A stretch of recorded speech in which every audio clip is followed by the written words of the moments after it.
여러분 안녕하세요. BTBS 베타임 바이블 스토리 시즌 8 사사기 말씀으로 고고 시작합니다. 오늘의 이야기는 여사사 드보라이에요. 사사 에훗과 삼갈 이후 사사는 바로 여사사 드보라예요. 사사는 하나님의 능력과 심판을 대신하는 사람이고 하나님의 말씀을 전하는 사람이었어요.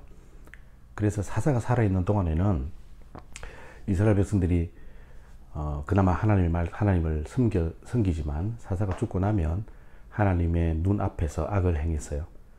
이스라엘 백성들이 또다시 하나님을 떠났어요. 그래서 하솔 지역을 통치하는 가나안 왕 야빈이 그의 장군 시스라를 보내서 이스라엘을 공격했어요. 야빈 왕은 철병거가 900대나 있었고 이스라엘을 20년 동안 다스리며 학대했어요. 그래서 이스라엘 백성들이 또 하나님께 부르짖었어요. 하나님께서는 여선지자 드보라를 이스라엘의 사사로 삼으셨어요.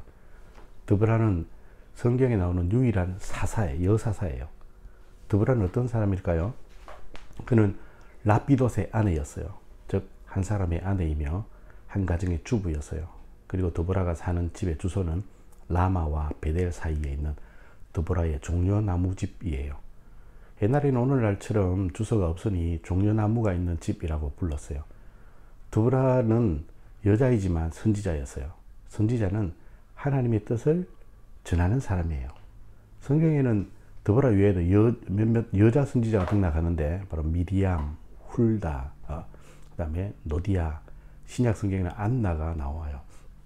드보라는 한 가정의 아내이며 주부이며 아이들의 엄마였을 뿐만 아니라 여선지자로서 이스라엘의 백성들을 돌보고 상담하고 하나님의 뜻을 알려주었어요.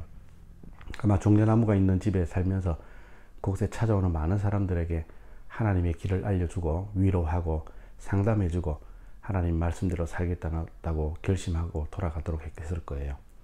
그래서 성경은 드보라는 이스라엘의 어머니라고 기록하고 있어요. 다른 사사들은 손에 칼을 들고 전쟁터에 나갔지만 하나님께서는 드보라를 전쟁터에 보내지 않았어요. 그래서 드보라는 납달리 지파의 바락이라는 사람을 불렀어요. 그리고 바락에게 하나님의 명령을 전달했어요.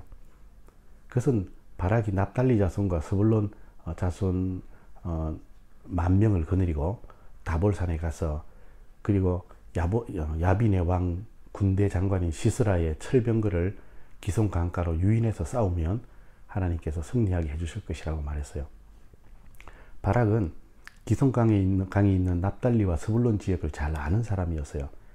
그러나 그는 혼자서 싸울 자신이 없었어요. 그래서 드보라에게 자신이 우리와 같이 가면 가고 가지 않으면 가지 않겠다고 말했어요. 즉 하나님의 말씀을 온전히 의지하지 않았다는 뜻이죠. 그래서 드보라는 바락을 책망하면서 이 일로 네가 영광을 받지 못할 것이다.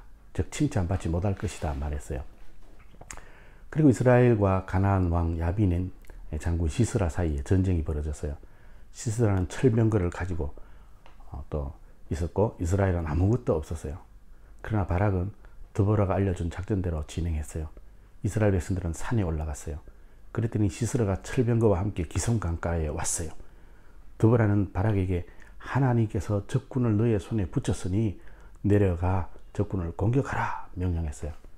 그래서 바락의 군사들이 시스라의 철병거를 향하여서 돌격했어요. 그런데 그때에 하늘이 진동하고 땅이 진동하고 하늘에서 구름이 몰려와 큰 비가 내렸어요. 이스라엘 백성들이 하나님의 말씀을 믿고 다볼산에서 내려갔을 때에 하늘에서 억수같이 비가 내렸어요. 기슭강은 평소에는 넓고 단단한 바닥이에요. 병거가 달릴 수 있는 곳이지요. 그래서 그곳에 시스라가 온 거예요. 그러나 비가 내리면 바닥이 온통 진흙에 뻘이 되어버려요. 말도 병거도 진흙에 빠져서 움직일 수가 없게 되었어요. 시스라의 군대는 병거에서 내려 도망갔어요. 그리고 그 도망가는 적군을 무찔렀어요. 하나님의 놀라운 승리예요. 아무리 힘이 센 철병거를 가진 시스라지만 하나님께서 함께 하시는 이스라엘을 당할 수는 없었어요. 그래서 드보라와 바락이 이끄는 이스라엘이 큰 승리를 거두었어요. 이렇게 하나님은 여사사인 드보라를 통해서 일하셨어요. 가장 연약하다고 생각하고 하나님을 의지하는 자에게 하나님은 늘 함께 하세요. 기도합니다. 하나님, 우리도 하나님의 능력으로 승리하게 해주세요. 예수님의 이름으로 기도합니다. 아멘. 오늘의 퀴즈. 이스라엘의 유일한 여사사는 누구인가요? 여러분 오늘도 잠 잘 자세요. 안녕.